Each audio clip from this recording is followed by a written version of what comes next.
तो हमें लगा कि आप लोगों को डायरेक्ट बुक से ही बता दिया जाए। तो चलिए फिर शुरू करते हैं।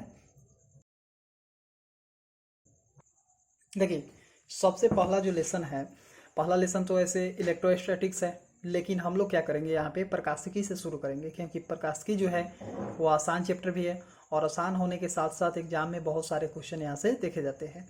तो हम लोग क्या करेंगे, सबसे पहले प्रकाशिकी को शुरू करेंगे, जिसको आप लोग ऑप्टिक्स कहते हैं। 10th क्लास में इससे पहले आप लोग ऑप्टिक्स पढ़े होइएगा, तो वहाँ पे वह कुछ प्रकाशिकी करके चैप्टर था, प्रकाशिकी नहीं प्रकाश करके था। तो देखिए, ऑप्टिक्स एग्जाम में लगभग 14 से 20 नंबर तक आपका मार्क का आता ही आता है, हमेशा, हर साल। और इसके बाद में अगर मॉडर्न फिजिक्स जो है, मॉडर्न फिजिक्स, ये दोनों अगर आप कर लेते हैं तो लगभग में ये दोनों मिला करके मॉडर्न फिजिक्स भी और या जो ऑप्टिक्स भी, दोनों मिला करके आपका दोनों को जोड़ करके यह 35 नंबर का हर साल पूछ लेता है। तो अगर यह 35 नंबर के पूछ रहा है तो 35 नंबर के पूछेगा, तो जिसका मतलब यह है कि ऑब्जेक्टिव 45 रहता है। और पहले जो था तो सिलेबस 35 गुना इसका दुगुना करके पूछता था, यानी कि 70 पूछता था। अब 70 नहीं, यही कुछ करके 40-45 नंबर का एग्जाम में ये देने वाला है। कौन कहाँ से आएगा, तो मॉडर्न फिजिक्स और ऑप्टिक्स दोनों मिला करके। तो ये दोनों हल्का सेक्शन भी होता है और यहाँ से एक बार में यह समझ में भी आ जाता है। तो कोशिश हम लोग करेंगे कि इसको आपको डायरेक्ट हम किताब से ही बता दें। तो चलिए पहला जो लेसन है उसको हम लोग शुरू कर दें। तो पहला लेसन है जिसका नाम है आपका ये प्रकाशिकी। तो प्रकाशिकी में देखिए, प्रकाशिकी तो बहुत मतभेद है। अब आगे की वीडियो में हम लोग समझेंगे कि इसको 2 भागों में बांट दिया गया। तो चलिए देखिए, प्रकाशिकी जो है ऑप्टिक्स, इसमें बहुत मतभेद था। कुछ लोगों का कहना था कि यह कौन है और सीधी रेखा में चलता है, कुछ लोगों का मानना था कि यह वेव है और टेढ़ा मेढ़ा रेखा में चलता है। तो जैसे कि कुछ वैज्ञानिकों का कहना था, जैसे न्यूटन हो गए, तो न्यूटन का मानना था कि यह क्या होता है, या प्रकाश सीधी रेखा में गमन करता है, किरण है, कौन है। आइंस्टीन का मानना था कि यह जो प्रकाश है ये भी सीधी रेखा में गमन करता है। यहाँ से इन्होंने प्रभाव दिया photo electric effect, photo electric effect जो आगे आप पढ़िएगा इसमें मॉडर्न फिजिक्स में, तो इससे सिद्ध हो रहा था। फिर इधर हाइगेंस है, वो बोले कि नहीं, ये तो वेव है। अगर ये वेव नहीं है तो जो पत्ता का आकार होता है पेड़ के पत्ते का, यह जो है जिस तरह से इसका आकार रहता है वैसे पर इसकी छाया नहीं बनती, इसकी छाया ऐसे गोल बन जाती है। अगर तो कण रहता तो सीधा चलना चाहिए, क्योंकि आप लोग पढ़े हैं कि कण जो है सीधी रेखा में गमन करता है, तरंग जो है टेढ़ा मेढ़ा ऐसे चलता है। तो इतने मतभेद होने के कारण उसके बाद में डी ब्रोगली है, तो इन्होंने तो तरंग धैर्य दे दिया, और तरंग धैर्य केवल तरंग में होता है, सीधा रेखा इसमें कहाँ तरंग धैर्य, ये चल रहा है इसमें तरंग धैर्य।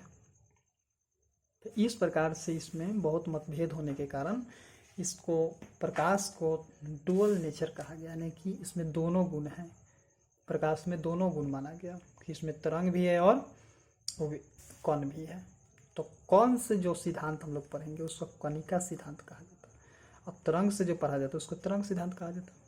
तो सबसे पहले हम लोग सिलेबस स्टार्ट करते हैं यहाँ से, प्रकाशिकी के कौन से हम लोग पढ़ेंगे, तरंग को बाद में देखा जाएगा इसके लास्ट में, पहले क्या पढ़ना है कौन। तो चलिए, जैसे हेडिंग में लिखा गया है कि किरण प्रकाशिकी एवं प्रकाशिकी यंत्र, तो प्रकाशिकी यंत्र के बारे में भी इसमें पढ़ना है हम लोगों को कुछ।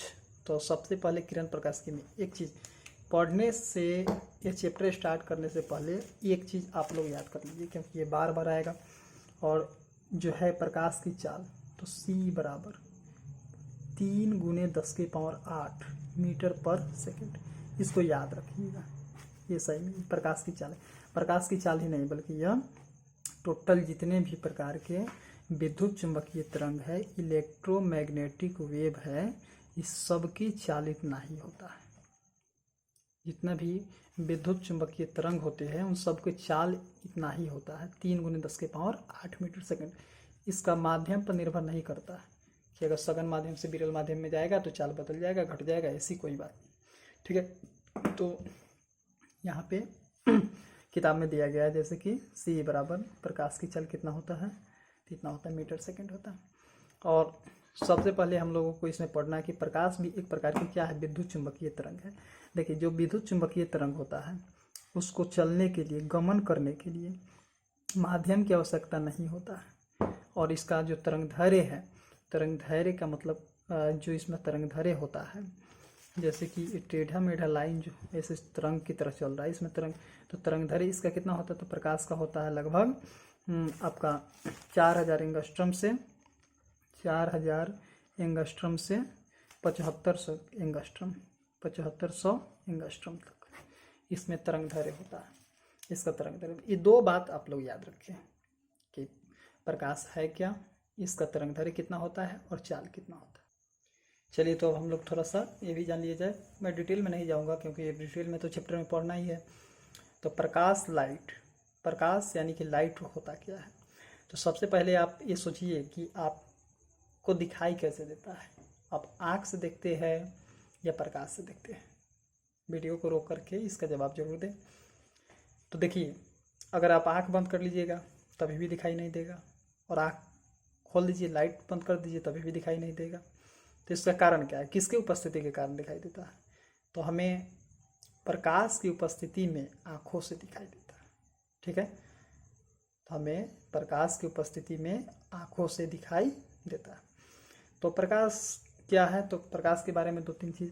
प्रकाश विद्युत चुंबकीय तरंग है यानी कि इलेक्ट्रोमैग्नेटिक वेव है, और इसमें कौन का भी गुण होता है, वेव का भी होता है। तो सीधी रेखा में गमन करता है। ऐसे ही पढ़ाया गया होगा 10th क्लास में कि प्रकाश सीधी रेखा में गमन करता है और सबसे अधिक तरंग दैर्ध्य लाल रंग का होता है। तो जब सबसे अधिक तरंग दैर्ध्य लाल रंग का होता है, तो जब सीधी रेखा में गमन करेगा तो तरंग दैर्ध्य कहाँ से आएगा, यानी कि इसमें दोनों गुण है।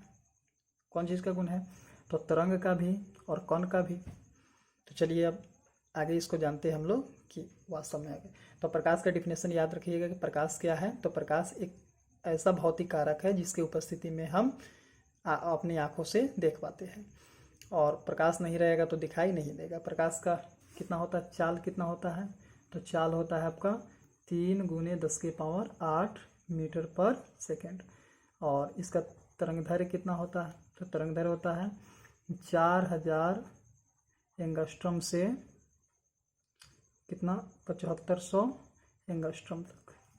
अब एंगस्ट्रम क्या है, तो एंगस्ट्रम जो है वो तरंग दैर्ध्य की मात्रक होता है। एंगस्ट्रम जैसे कि लंबाई को कौन चीज़ से मापते हैं आप लोग, मीटर में, वैसे ही तरंग दैर्ध्य को मापा जाता है एंगस्ट्रम में।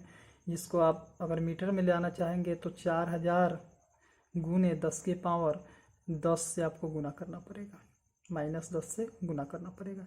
इतना आपका ये आ जाएगा मीटर में।